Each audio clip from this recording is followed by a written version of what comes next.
Hi, Courtney. I'm Kyle. I'm an occupational therapy student from Springfield College, and this is Steven. He's an adaptive Hello. PE student from Springfield as well. So can you remind us again why we're here today for you? Yeah, well, it's nice to meet you both. So I have a 4-year-old daughter. She's energetic. She's amazing. But she is getting a little antsy lately just because we have to stay at home more and we have to social distance.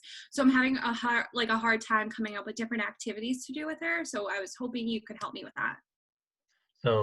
We totally understand that. So me and Kyle, we actually talked about this prior to this meeting, and we have come up with this great activity. It is called the Sidewalk Sensory Path Activity. So what this activity entails is it's a really creative, interactive chalk obstacle course where you are kind of the creator. So we have actually outlined an entire step-by-step instructions on the materials that you need. So and kind of how the game works. So for this, you're going to need some chalk and really just a sidewalk and just somewhere very safe. So obviously, let's stick to like either like a sidewalk or a driveway. Try sticking out away from like obviously any roads or anything where a lot of cars come down. So yeah, so let's jump into it. So with our first step, we start with our star jumps. So within our star jumps, that is where we put our arms out wide and we spread our feet. You're going to do that for about 3 to 4 times. And then from there, you're then going to move on to our monkey runs where you're going to kind of replicate a monkey, and you can even start running and make monkey noises. And it really just gets everybody into it. And then from there, we're going to jump right into our frog jumps. So students will be or your child will be jumping from one lily pad to the next, making sure they don't fall into the water. And then moving on to the next, a little bit of literacy. So you can get in ABCs and 1, 2, 3s. So you're going to have the child say each letter and jump to each spot. And then from there, then this is where you could take a little break if you're starting to get a little tired. You can sit like a pretzel, just kind of calm down. Once they're ready, start back up. Next, then we're going to spin around the world. You can throughout this, just make sure you're demonstrating each thing. So with the spinning, just always show the spinning before they get into it. So from there, you're going to spin about 2 to 3 times. Next, we're going to start hopping like a bunny. So, and then they're going to hop from each spot, and they can even act out the animal, having their hands in front. And then from there, they're going to fly like an airplane. So you're going to stick your arms out just like the wings. You're going to fly all the way to the end, making sure that they follow the path, making sure they're not like averting or going away from the path. And then obviously, once they get to the end, they land. Then from there, they're going to tiptoe, and they're gonna try to be quiet, and they can even make like the shh while being quiet, going through the tiptoeing. Once they've done that, they're gonna move to kicking. So they're gonna then practice kicking a ball and just making sure that when they're kicking, they always have their opposite foot. So if, say, I kick with my right foot, always making sure that they're stepping with their left foot forward. And then once they kick the soccer ball, they're gonna get to our log jumps. So they're gonna be jumping from log to log, making sure they don't fall into the water. Once they're done that, then they're going to get to our dinosaur stomp. So from there, your child is going to stomp from footprint to footprint, and if they want, they can make dinosaur noises just like a T-Rex or any of those animals. And then from there, we're going to go. Then this is where we're actually going to have a little break. You're going to stop, and then this is where you can get a little bit of social. We're going to be waving to our friends and smiling. And then once you've done that, you can continue on, and then you're going to move to the balance beam. So with the balance beam, you're just going to be trying to walk without stepping outside of the line. So making sure that you make it wide enough so that if a student does start to wobble, that they're not falling off the path, but also making sure you don't make it too narrow for them, because if it is too narrow, they may find this very frustrating and hard to do. And then now we're moving on to our finish line. So before that, they're going to swim like a fish, putting their arms out front, wiggling back and forth. And then from there, they're going to take a bow. And then, then they have finished our activity. And then this is where if you had maybe friends that were 6 feet apart, you can cheer them on. and just it's a really fun time. But just for your understanding, with this activity, this can change a lot. You can either make it more challenging or less challenging depending on how the activity went for your child. So obviously, if say we go back up to our numbers and letters, so our ABC and our 1, 2, 3 jumps, if they find that that was really easy, maybe you could go through the entire alphabet. Or maybe what you could do is before they jump to each thing, you could say like, hey, what's 2 + 2?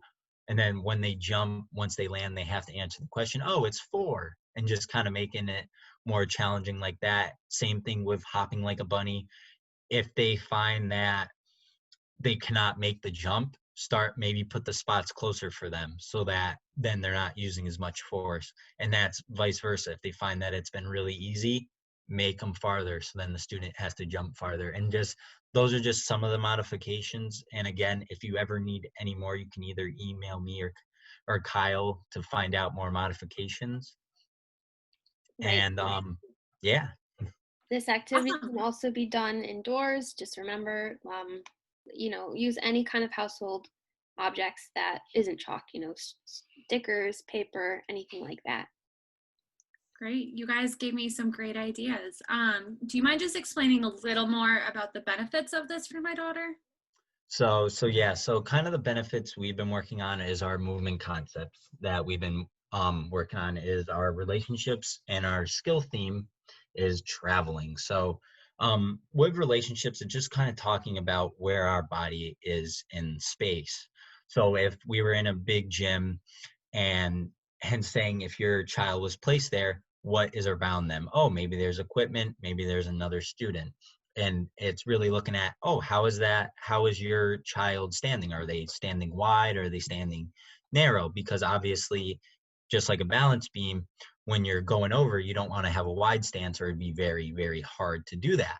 But so for that, maybe you want it more of a narrow stance versus if, say, you're playing basketball and you're trying to defend an opponent, you want a really wide stance to be able so that it's harder for them to get by.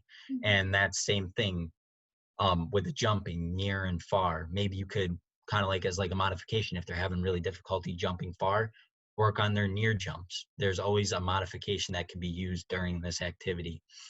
And that's the same for if say this find it really easy, maybe you start doing far jumps. And then kind of just the whole traveling with our skill themes, we really just want to see the students start to use skills like walking, skipping, jumping, and running. So this activity really brings a lot of our skills into play. So like with our traveling, how we have zigzags, we have squiggle lines, really our pathways are really important for them to follow directions. And especially you can also add other stuff. So like maybe if you didn't add, maybe if they're really good at skipping or you want to practice that, you could add skipping in there. And yeah. Yeah, and from an occupational therapy standpoint, there's so many things that this activity benefits.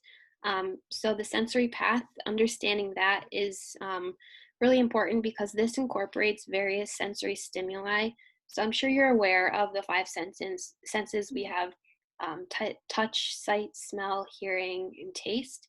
So this sensory path allows your child to engage in that sensory play, which in turn gets your child to experience everything from the jumping, spinning, and leaping, but it's also incorporating things like they're able to experience that touch sensation as they're hitting the ground, and they're hearing their friends, but also they're hearing the visual instructions that are given, or verbal instructions that are given to them. And it's just incorporating all of those senses together. In addition, we're also working on proprioception, which is a lesser known sense, which is how you're able to sense where you are in space as well as balance. So these skills are really allowing the child to feel that. And following the activity, your daughter is just going to experience an increased focus for other activities because she's been able to have that release of energy in this activity. Awesome.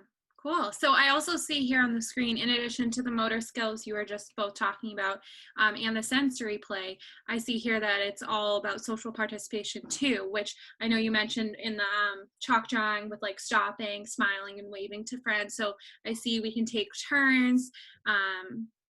She can look at me, look at her friends, express positive emotions by smiling and cheering. So I think this is going to be a great activity, and I'm so excited to try it. Thank you so much. Yes, I really hope you guys have good luck with this, and I hope that you can really build those social skills with your daughter and her friends.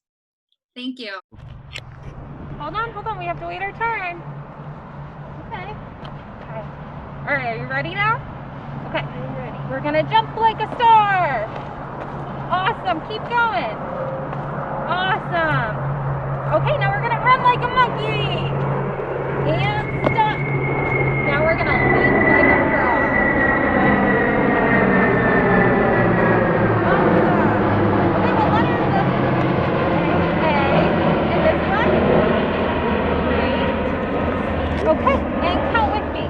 1, 2, 3. Okay, we're going to sit like a pretzel. Nice job. Okay, we're going to stand up. Okay. All right, look at me so you know what we're going to do. You're going to stand in the world, and you're going to spin around the world. Yeah. Okay, and stop. How do you feel? Good. Okay, we're going to hop like a bunny. Great job. Keep it up.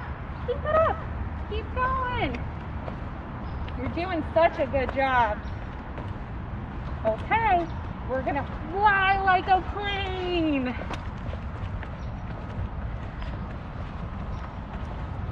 Wow, nice job.